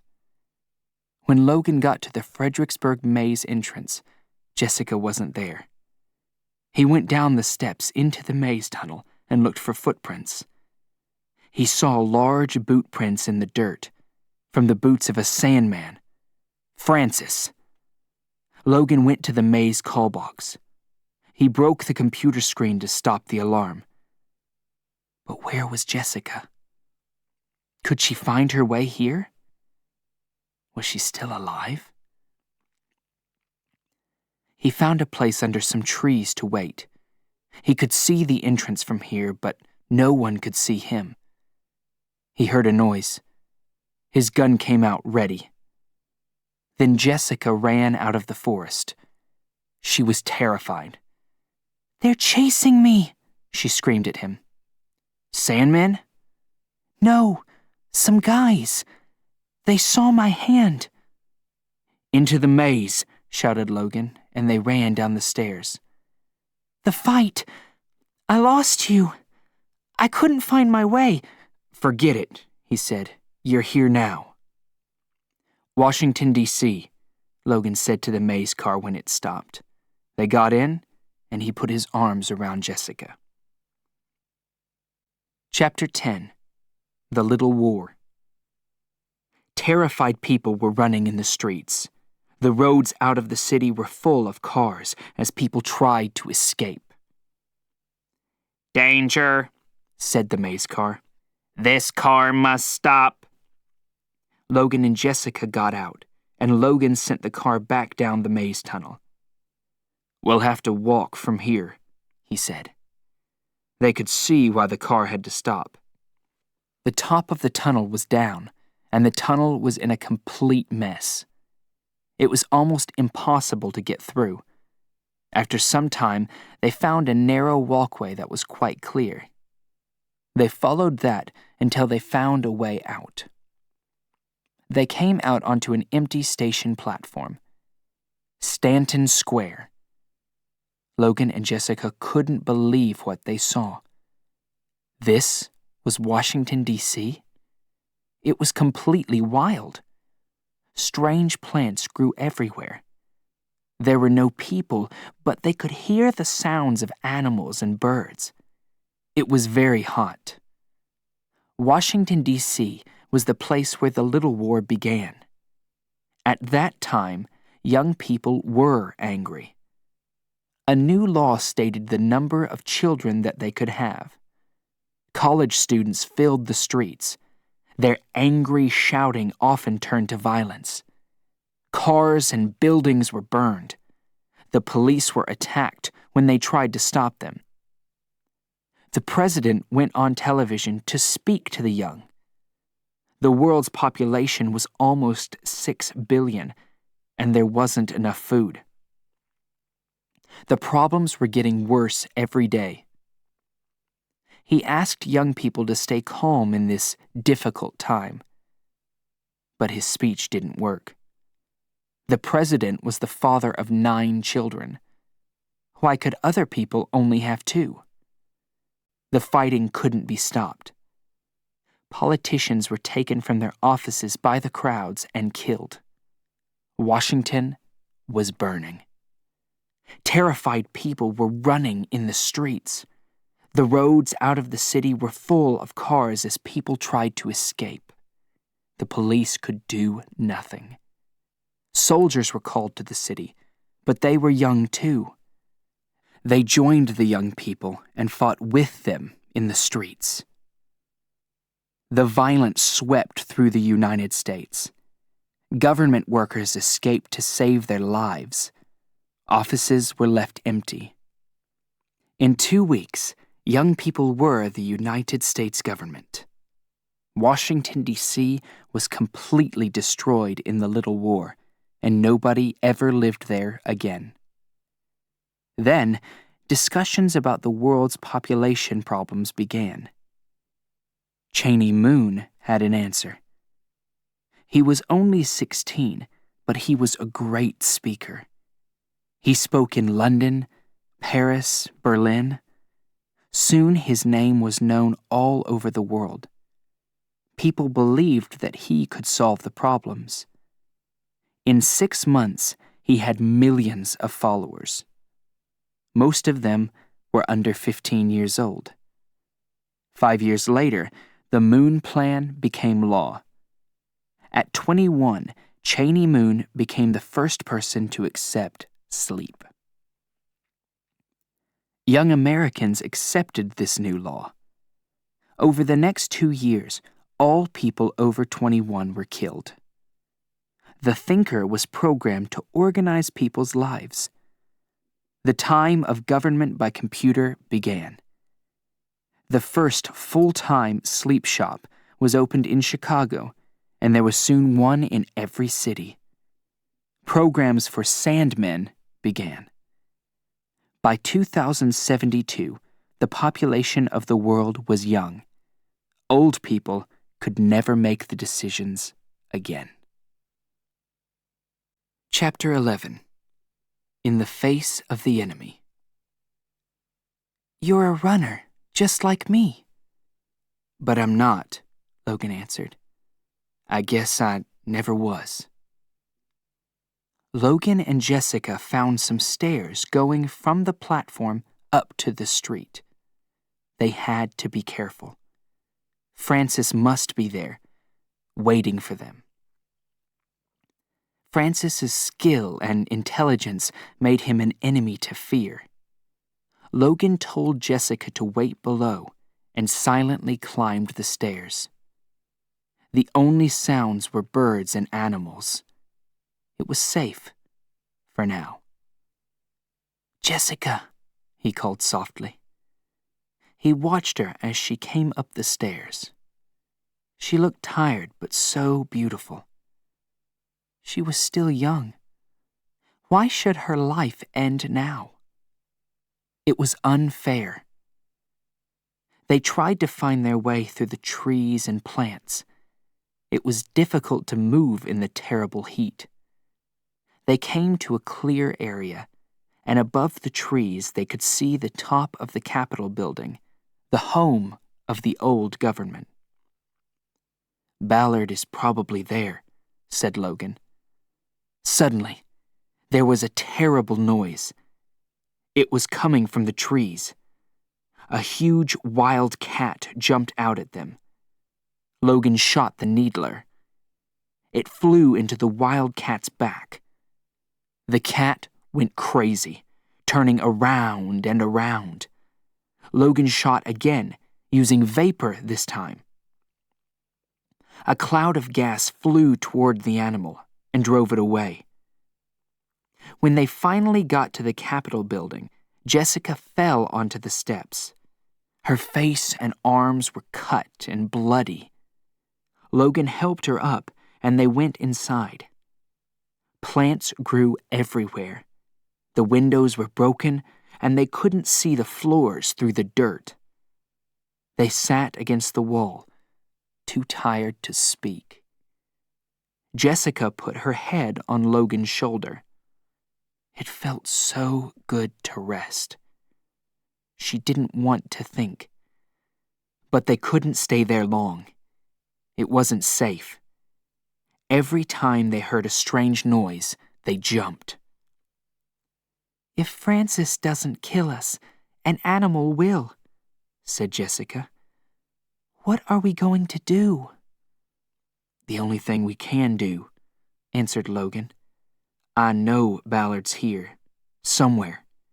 We have to find him." They left the building and moved through the shadows outside. The evening sky grew dark, and it began to rain softly. The rain became harder and harder until it was a violent storm. Jessica cried out, "Ballard can't be here. No one can live in this place." Logan suddenly stopped. "Listen, the cat. He's back." He took out his gun. He only had his homer and a tangler left. A homer wasn't any good for this, so he decided to try the tangler. They started moving again, as quietly as they could. They could hear the animal following them through the high grass. And then, through the trees, Logan saw a light. It was shining from a broken window in another large building. "Ballard must be there," Logan said with excitement. The rain stopped. They moved out of the trees and walked slowly toward the steps of the building. When they got to the steps, Logan shouted, "Run!" "I can't," Jessica shouted, but Logan pulled her behind him. The cat ran out of the shadows. Suddenly, it was in the air, coming for them. Logan shot the tangler. The net flew around the cat's body, and it crashed down onto the steps. It was moving around, trying to cut into the net with its teeth. The net went deeper and deeper into its neck. Its angry noises filled the air as it tried to get free. It tried to jump up and fell back, onto Logan's leg. He shouted in pain. A man was standing in the doorway above them. He didn't move. He just stood there, watching. Then he came forward, out into the light, and Jessica saw him. He had gray hair and the lined face of an old man. "Ballard!" she shouted. He was very tall and dressed in dark blue. He didn't speak. He had a gun in his hand, but he didn't shoot. "Kill it!" shouted Jessica. He didn't look at Jessica. He didn't reply. Logan's gun lay on the steps. He walked over to it and kicked it away. Suddenly, the cat gave one last long cry and fell onto the steps, dead.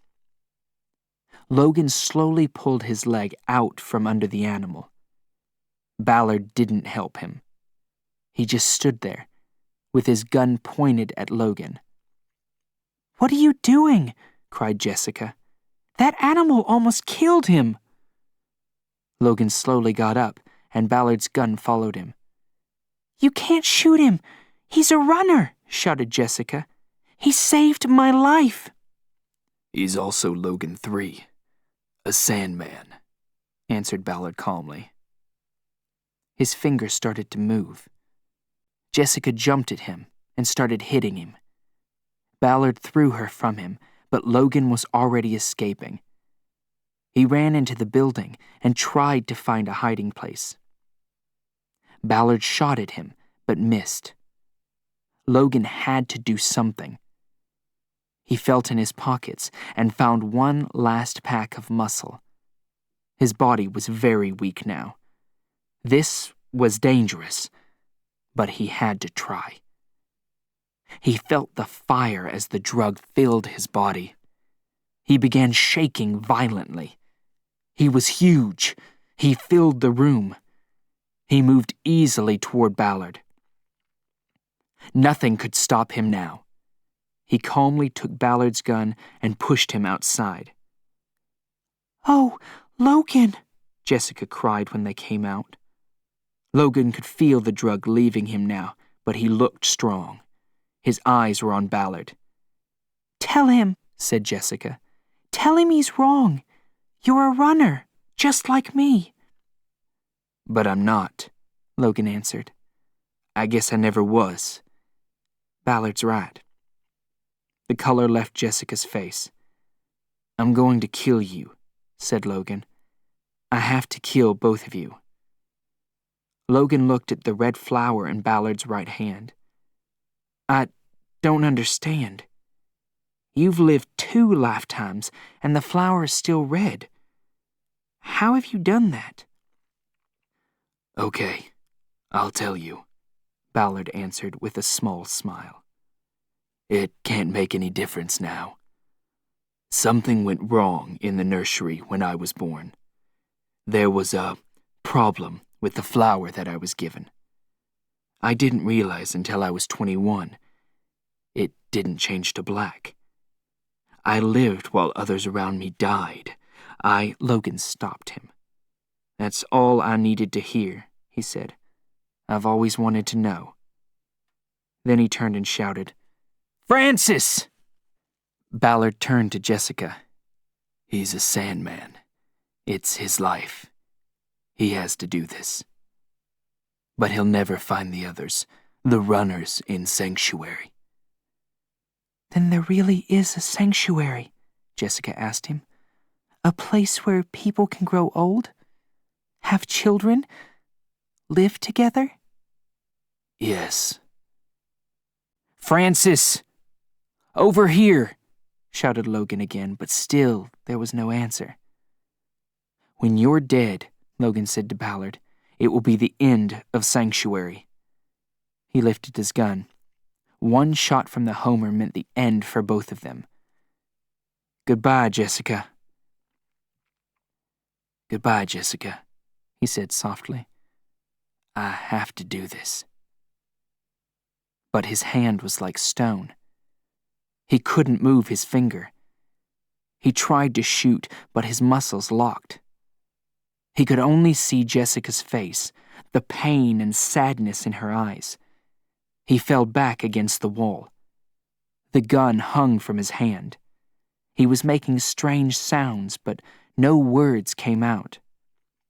"I knew he couldn't do it," Jessica said to Ballard. "It's okay now." "You're wrong," said Ballard. "Half of him wants to run, to live, but half of him wants to destroy us and Sanctuary. I can't tell you which half will win. You're not safe. You'll have to continue alone."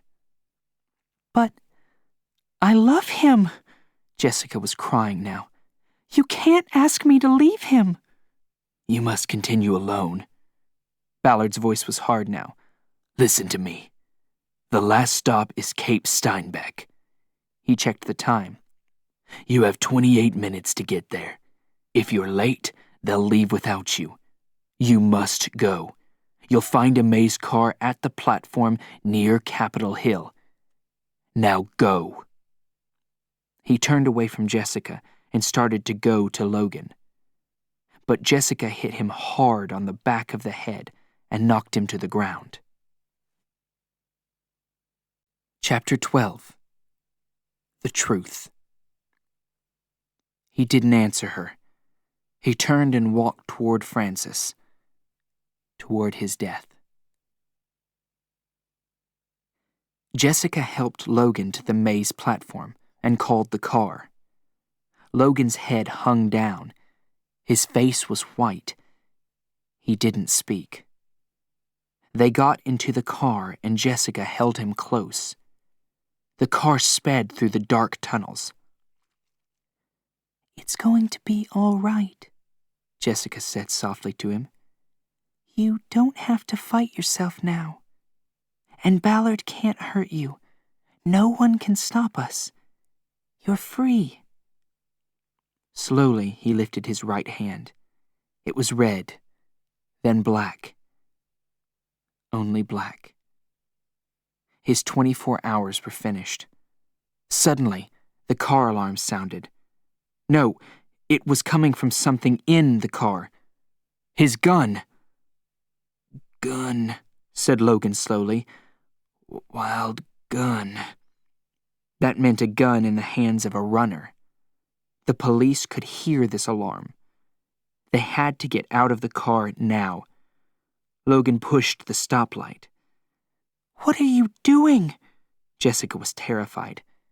"Out!" shouted Logan. He opened the door and pushed her out. His gun was screaming now. Terrified people ran from the noise. Logan called another car, but it was too late. A black coat was moving toward them. Logan tried to see clearly. He was still very weak. It was a large man. His mouth was tight, and there was killing in his eyes. The Sandman shot his Homer. Logan shot his. The two Homers flew through the air, toward the heat of their bodies. They were moving closer. Closer. The explosion shook the platform and threw Jessica and Logan to the ground. There was nothing left of the Sandman. Logan pulled himself up and took Jessica by the arm. They ran into the waiting maze car. "Omaha, Nebraska," he said to the car, and it sped away. "We're finished, aren't we?" Jessica said. Logan didn't answer her. They began changing cars. On one platform, a woman shouted, "Runners!" People chased them. On the next platform, there were police. On the next, a ripper almost got them. "Only 15 minutes left," Jessica cried. "They'll leave without us." They jumped into the next maze car. "Pittsburgh," Logan said. "The Steel City." Nobody lived there now. It was one huge, noisy, dirty machine. Maybe they could escape. The car door opened and they were there, in Pittsburgh. The air was filled with black smoke and the screams of steel production. The heat burned through them. "Take off your shirt and put it over your mouth," Logan shouted to Jessica as they made their way through the smoke toward the next maze platform. When Logan and Jessica finally came out of the maze again, the sun was low in the Florida sky. The clouds were changing to red. Night was coming. Against this beautiful sky, they saw the ugly, empty buildings of Cape Steinbeck, a gray and lifeless place. "This is sanctuary?" Jessica looked around sadly. Logan looked around too. He couldn't see anyone, but he felt someone watching them. They began to walk toward the buildings. A loud computerized voice spoke. Stop. Give your names and numbers. Logan, 3, 1639. Jessica 6, 2298. Give the word, said the voice. Sanctuary, said Logan. This area is dangerous. Do not move past the entrance. A guide will take you in, said the voice. It was difficult for Logan to stand straight. He was so tired. His body ached. He started to fall. Do not move, the voice said. A guide will meet you. A man walked slowly out of one of the buildings. As he got nearer, they could see his hard, angry face. It took you a long time to get here, he said. Now, follow me and don't make any more trouble. This place is dangerous, and you only have 7 minutes. They came to a huge building. Inside, they saw flight equipment and many large airplanes. As they went farther inside, they saw, at the very end, a huge passenger spaceship. Logan tried to understand. Cape Steinbeck was the United States Space Center. It was a dead area, like Cathedral, Molly, Washington, all stations on the Sanctuary line. There were no space flights these days, so the ships were out of use. But one passenger spaceship seemed ready to go. Was it waiting for them? Was Sanctuary in space? No one could live there. That was why Molly was built. Quickly, said the guide. They walked toward the waiting spaceship. Suddenly, Logan felt something. Something was wrong. He looked behind him and saw him, dressed in black. He was coming toward them. Without hurrying, Francis. It had to be him. Then Jessica saw him too and started to cry.